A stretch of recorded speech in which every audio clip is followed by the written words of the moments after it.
Kyle Klingman with Track Wrestling. We actually go out to Oregon for someone who lives in Washington. It's Brent Barnes. He's the head wrestling coach at Lake Stevens High School. How are you, Brent? I'm doing great. Fantastic. And you're you're in Oregon. I mean, you're a Washington guy and you're in Oregon. Why are you there? Well, my wife and I decided to take a few days. We're right at the end of the school year. We have about a week left. And since we're teaching remotely, we can do that from anywhere. And we rented a condo on the beach here on the sunny Oregon coast. Sunny right now. It's supposed to rain tomorrow, but we're hoping to do a little bit of surfing next couple of days, just hang out and enjoy the weather. Is there a competition between Washington and Oregon? Definitely. I generally speaking, people in Washington are a lot smarter than people in Oregon. No, I'm just kidding. No, a competition between Washington and Oregon, I don't know if there is or not. You know, growing up, we'd come down and wrestle with Oregon. Always had great wrestling and respected Oregon and beautiful state and great people. So, yeah, I don't know if there's a competition, but yeah. It's kind of crazy because you think of the Midwest, of course, for wrestling, but a couple significant pieces of wrestling history. Number one is that Larry Owens went to the University of Washington and beat Dan Gable in that 1970 match, but the book Vision Quest takes place in Washington. So a couple of unique pieces of history there for Washington. Yeah, and actually, Larry Owens is from Oregon, but he went to school at the University of Washington, and kind of that was when I was growing up. That was my introduction. My dad was a wrestling coach, high school wrestling coach, and would take me to the Husky matches. And the University of Washington at that time had a pretty competitive program. I think they took their highest place was third in the NC2As, and they hosted the NC2A tournament one year. So it was a pretty good experience for me to grow up. I definitely, watched the Owens match with Gable. Got to see that, had an indelible mark on me as a kid. Watched the 72 Olympics, which we had a phenomenal team. That was probably the thing that really turned me into a wrestler. My dad was a football player, played at the University of Washington, and was also a high school football coach. But, I was always on the fence there, whether I wanted to be a football player or be a wrestler. And I think the 72 Olympics kind of took me over the top. And I definitely, at that point in time, set my goals to greater things in wrestling. And you haven't taken a break since you were 6, you were saying? Probably not. This is probably the longest break I've taken from the mats since I was, around 6, 7 years old, because I was always around the sport. Even though the sport has changed so much since the 60s, as far as the amount of time that people put into it, for sure. But yeah, maybe as a teenager, I because I wrestled all year around, during my high school career. So yeah, it's been a long time. This has been a long 3 months without getting down on the mats. How have you done it? I think 11 state team titles there, or the MAC Classic they call it. How have you been so successful for so many years? Surrounded by great people. I made a hire my first couple weeks as a teacher at Lake Stevens High School. Before I went to Lake Stevens, I had coached a year of junior college at North Iowa Junior College with John Owen, and John won 9 JC national titles as a coach. He was very, very successful. So I got a year under my belt with him, which was a great experience. And then I coached at a school in Tacoma, Bethel High School, which was a diverse, it was a great experience for me, for a guy that actually wrestled for my dad, and learned a lot from him. He wasn't very much of a technician, but he was extremely good with kids. His name was Paul Greeley. And had that experience. I think if I would have went straight as a head coach out of North Idaho, I would have struggled. But having that experience, that 1 year at Bethel High School was really important. We took second in state. We had a very talented team. It was fun. Half our team was black. And at that time in the early 80s or mid 80s, that was unusual. It was really cool to experience those kids, where they came from, what they were all about. It was fun. And then at Lake Stevens, I just happened to go. I'd never been to Lake Stevens until I got the job. And I actually had a job in Tacoma. I grew up in Puyallup, which is right next to Tacoma, Washington. And I grew up in that area. So I kind of wanted to come back home and coach and teach in my hometown area. So I had a job at Wilson High School in Tacoma, which has become kind of an inner city school. And I was pretty excited. I was going to be a middle school science teacher. Had my books. I had a meeting with my team, and then a week later, the superintendent called me and said that we got to renege on that job. You no longer have a job. The union challenged it. Somebody from in districts, I'll take it. Well, I had met a guy that knew my dad who worked in Stevens.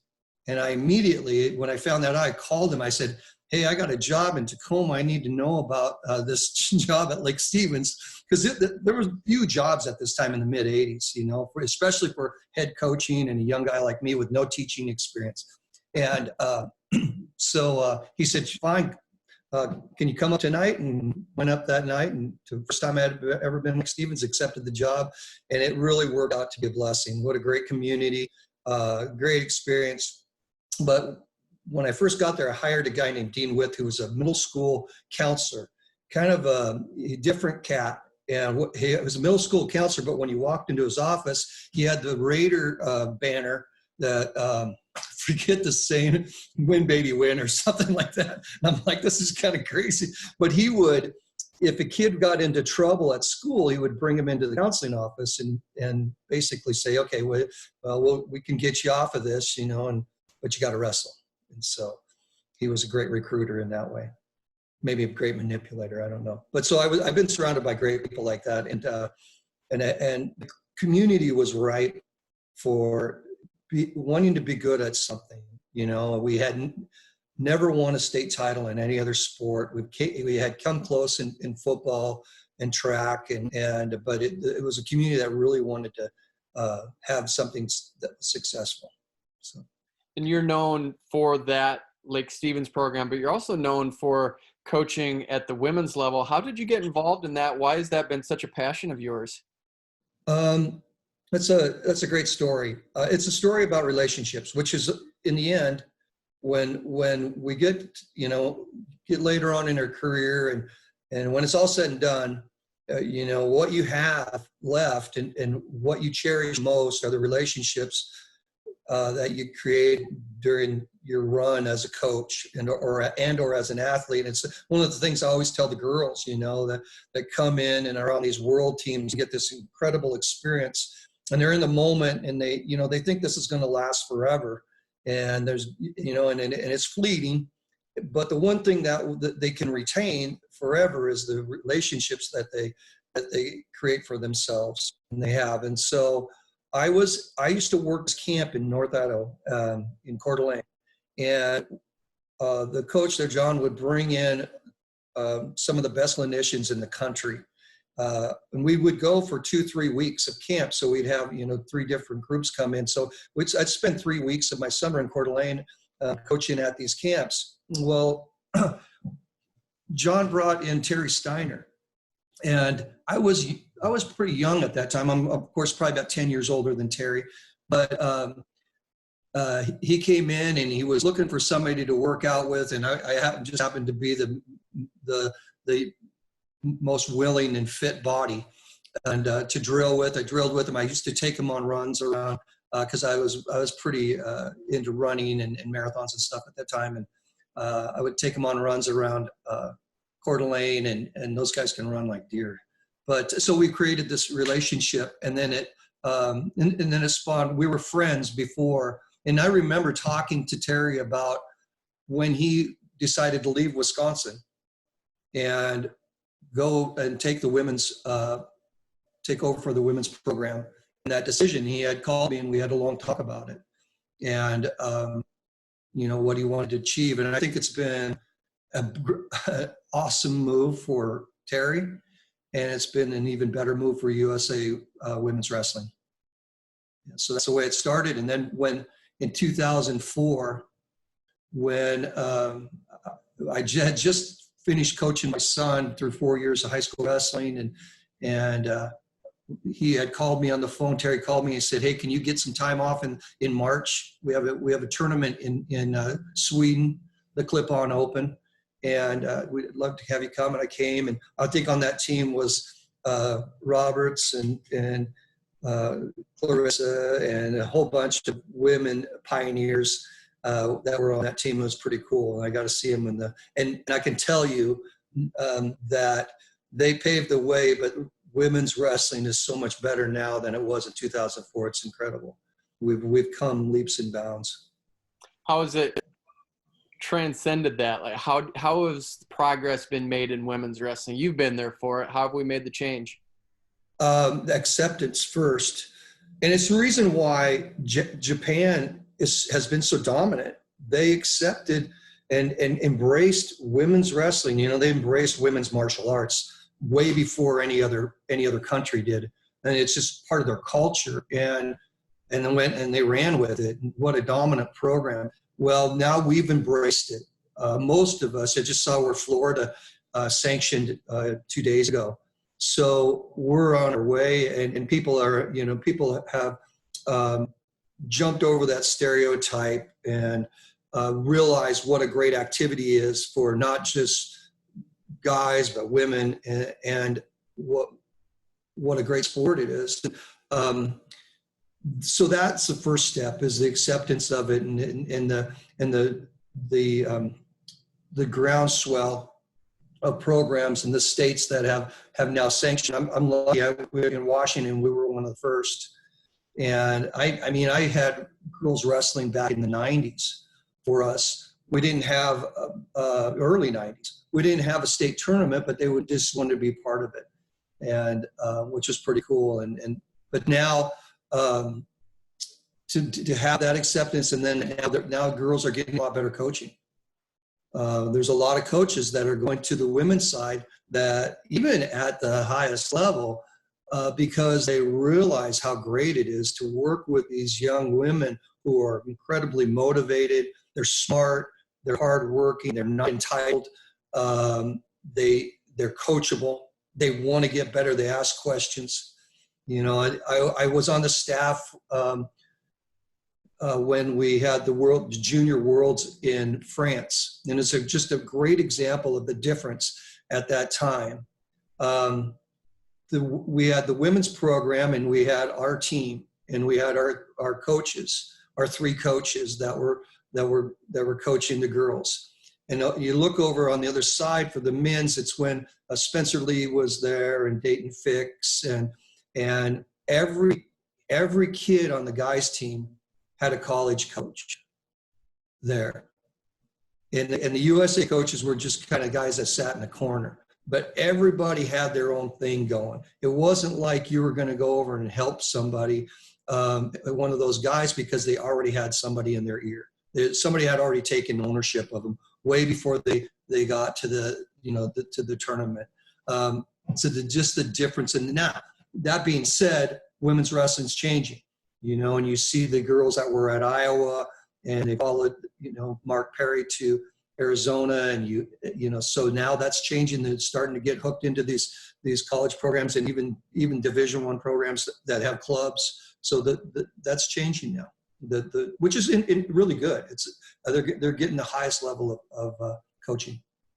Washington was on that early stage of the acceptance for women's wrestling, but why do you think states like Iowa lag behind and just won't get on board?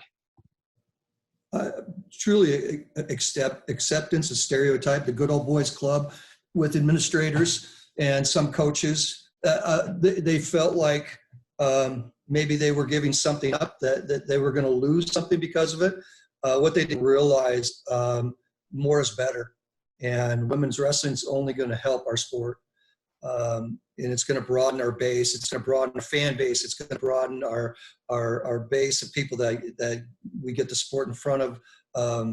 It's just so much better for us. But I think there was a time when people thought they were going to lose something. They were going to lose money or whatever the case may be. Is there a moment in your career where you realized your mind worked in a certain way and you were accepting of that way, and then you went with it? Yeah, as far as coaching, I think, probably 10 years into well, here, I'll tell it in a story. It's just better. So in my third year coaching, I was 27 years old at Lake Stevens High School. And I went from our first year, we had a losing record in dual meets. We had a really young team. And then in my third year, we won a state title, and it was really cool. But then we didn't win another one for 10 years. And after that initial state championship, I thought, wow, this is pretty easy. We're going to roll now, and realized that had to do a lot more work than what, I just absolutely got a little bit lucky, had a really good run of kids, but the base wasn't built yet. The base, as far as our program, with the kids program and everything, and my base as a coach, and what my knowledge base, I'm a way better coach now than I was back then. And sometimes I look back and I think, man, I wish I could have had this kid back now. What I know now, if I had this kid, I think he would have been a state champion compared to back then. Or if I would have had this girl now, I would have been able to help her navigate this world of wrestling better. But you just mature.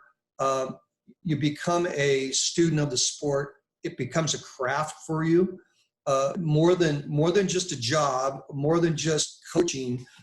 You look at it as a craft, something that you're constantly honing, constantly trying to pick up on. Good coaches, the ones that I know, they draw from not just wrestling. They draw from other sports. They draw from business. They draw from leaders. They draw from other people. They're constantly trying to, hone their craft and get better at it. You wake up in the morning, the first thing you think about is wrestling. You go to bed at night, the last thing you think about is wrestling. It sounds crazy and it sounds a little bit obsessive, but I don't know of many people that don't have that kind of obsession that are successful. It really has to become a part of you. And plus it has to be in some enjoyment in that. I love that.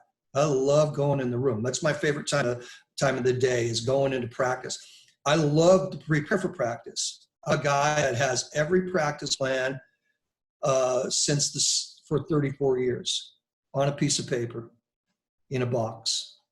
I write it down, and I've done that since the first day I stepped in the Lake Stevens wrestling room. I've had a practice plan, and look back. Justin Abdul always makes fun of me when I do clinic for him or come up and work with him. He goes, "You always have a theme, don't you?" And I go, "Yeah, I have to have a theme. I have to have some central focus of what we're going to achieve today. The point I want to get across." And I think that comes from my teaching background, really.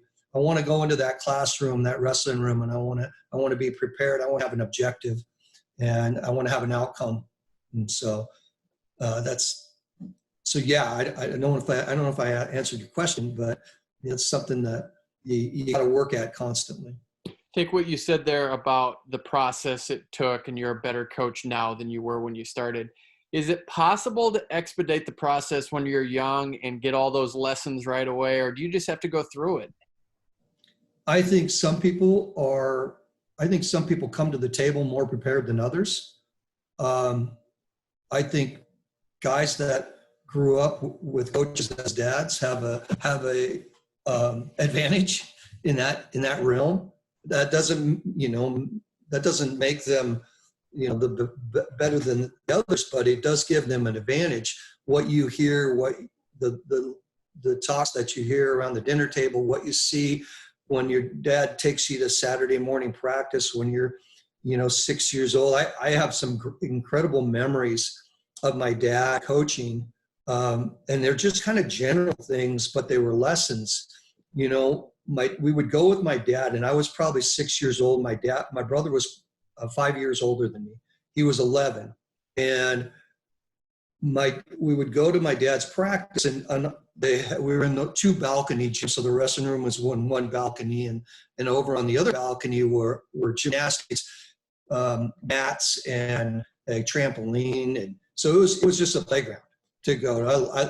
I couldn't wait for Saturday practice during the high school season to go with my dad.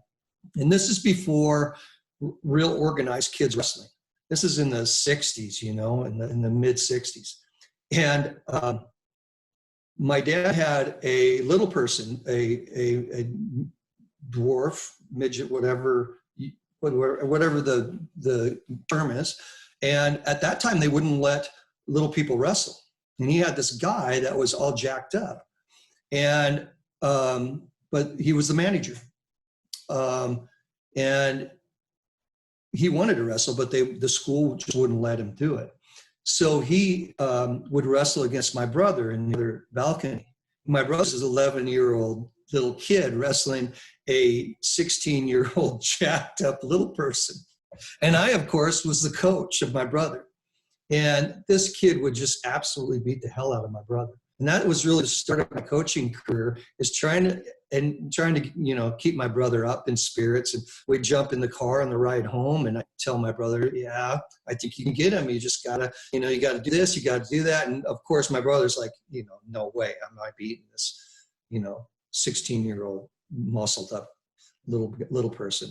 So that was kind of, those are little experiences like that. Listening to my dad talk to guys that were burning their draft cards. Listening to guys that were enlisting to go to Vietnam, knowing that my dad wore a POW bracelet, having to experience that, being a fly on the wall, not really totally understanding, but in retrospect, after, as I got older, I realized how crucial those conversations are and how crucial the conversations we have with kids are now today. At some point, did you feel like you had a presence and a magnetism that people were drawn into? Never. not really. I guess a little bit. As I went along in my coaching career, I became a little better storyteller. I could hold court a little bit with a group of teenagers.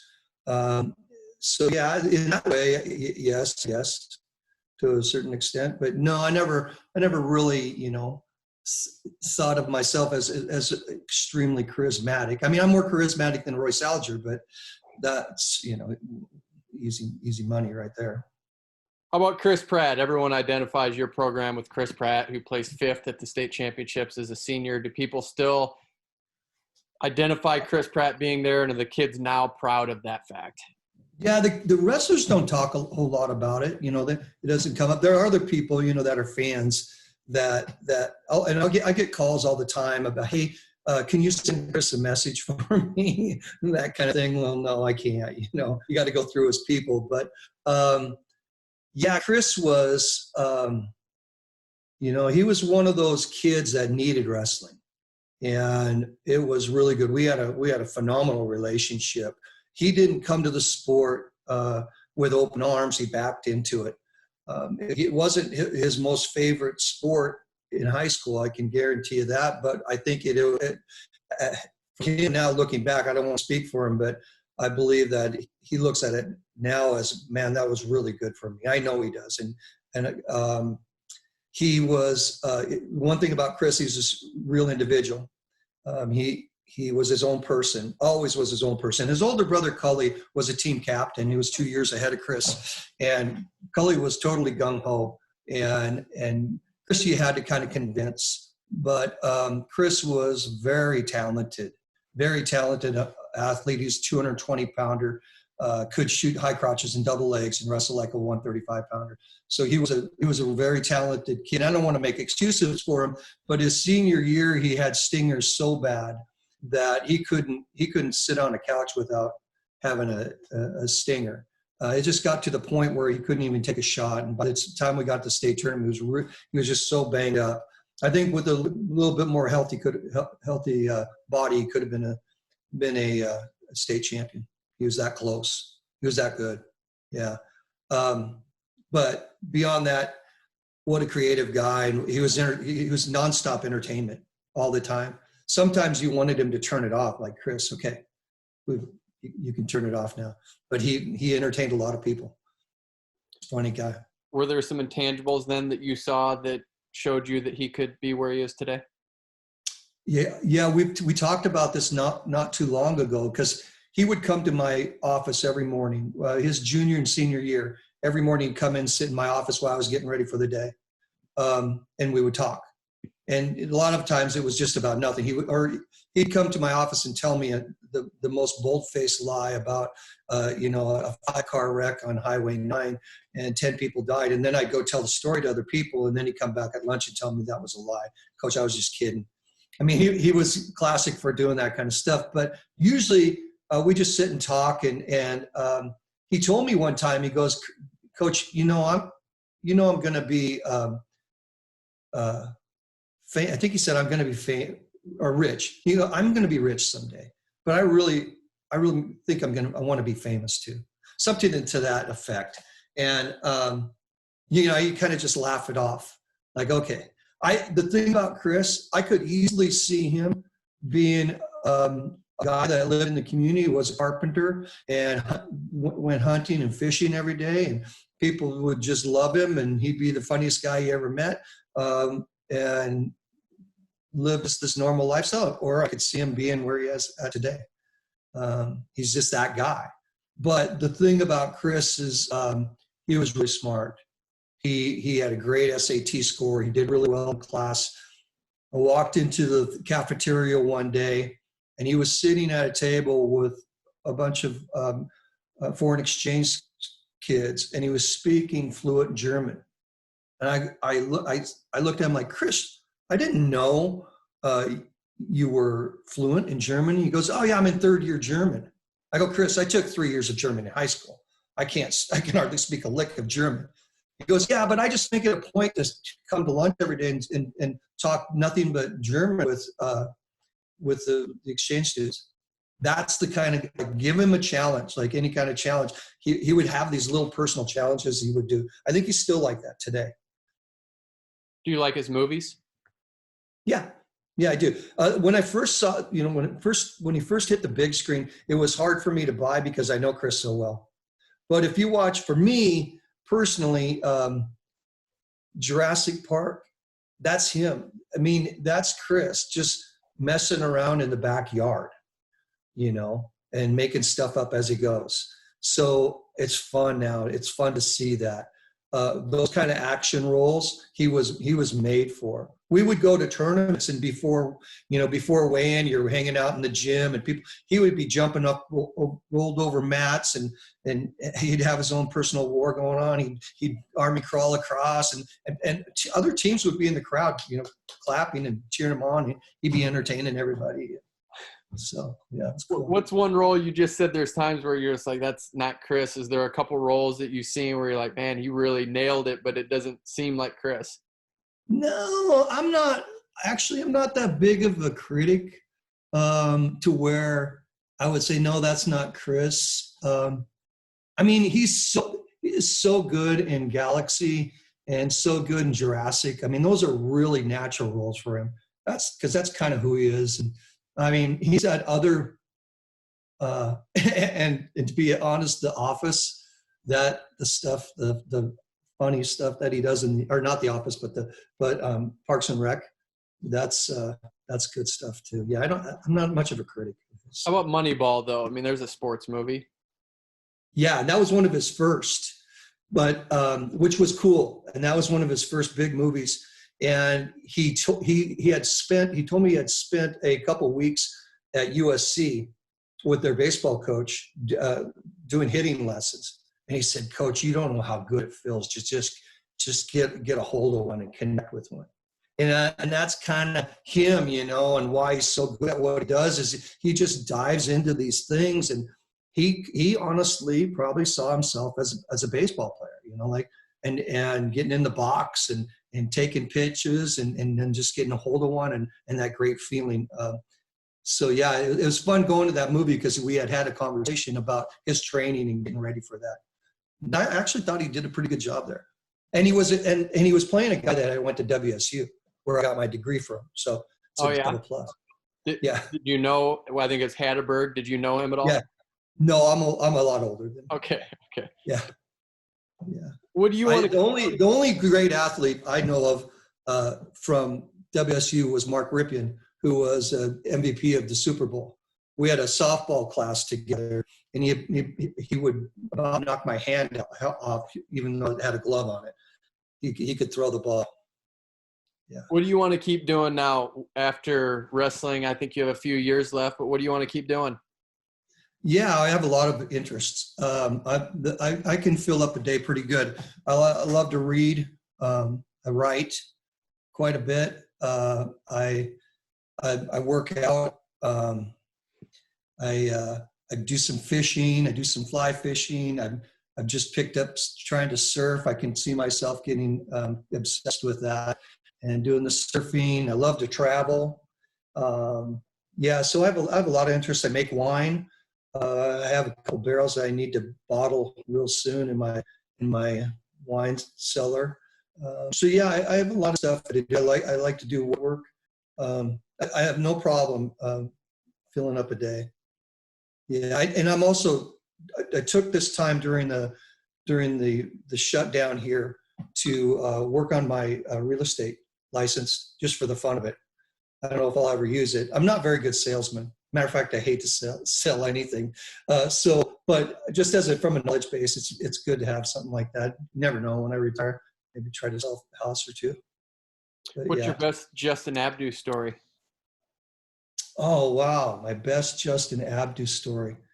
There's a lot of them I can't tell.